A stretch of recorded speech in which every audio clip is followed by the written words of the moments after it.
While these inner struggles tore at the soul of the nation, a storm was rising on the world stage, an empire expanding with relentless force, city after city falling before its armies, and its name was Babylon, ruled by the formidable Nebuchadnezzar, a king whose ambitions stretched far beyond his borders. And as reports of Babylonian victories spread, fear mingled with denial in Jerusalem, because many believed that their city, the home of the temple, the place associated with the presence of God, could never truly fall. And into this dangerous illusion, Jeremiah spoke a message that sounded almost unthinkable, that Babylon was not merely a political threat, but an instrument in the hand of God, that resistance, fueled by pride, would lead to devastation, while humble surrender to divine discipline would preserve life. And to ears already suspicious of him, this sounded like betrayal, like disloyalty to nation and crown. Yet Jeremiah was not guided by nationalism, but by revelation, understanding that God's covenant relationship with his people included correction as well as blessing, and that discipline,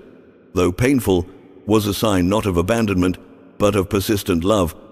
And he stood almost alone, declaring that the coming invasion was not an accident of history, but a consequence of long-ignored warnings, that the walls people trusted could not shield them from the results of their own choices.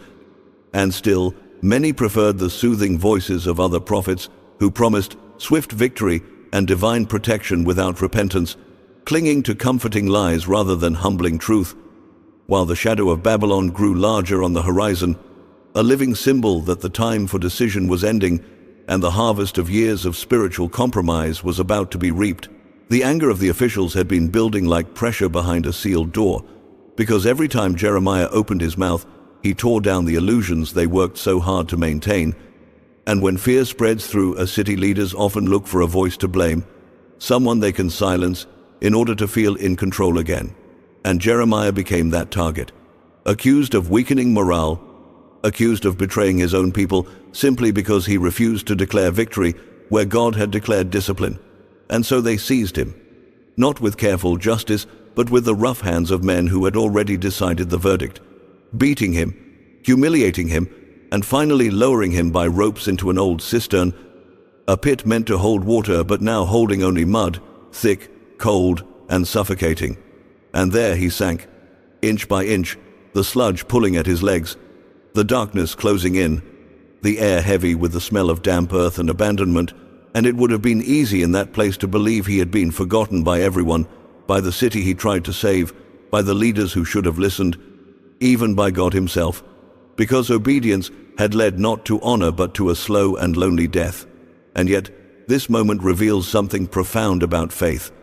that faithfulness is not proven when prayers are answered quickly or when courage brings applause, but when a person clings to God in a place where there is no visible rescue, where the future looks like a grave and hope feels like a fading echo.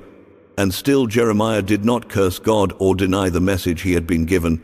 because the calling placed on his life was deeper than his circumstances. And just when it seemed the pit would become his tomb, an unexpected deliverer appeared, not a powerful prince or famous warrior, but a foreign servant in the king's house, a man moved by compassion who risked his own safety to speak up, persuading the king to allow a rescue.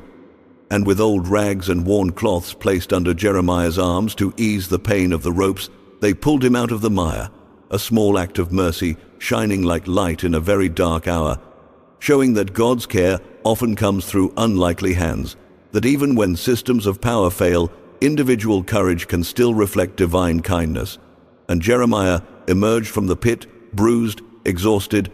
and rejected, yet still carrying the same message, because truth does not change simply because it is inconvenient, and a prophet's responsibility does not end when suffering begins.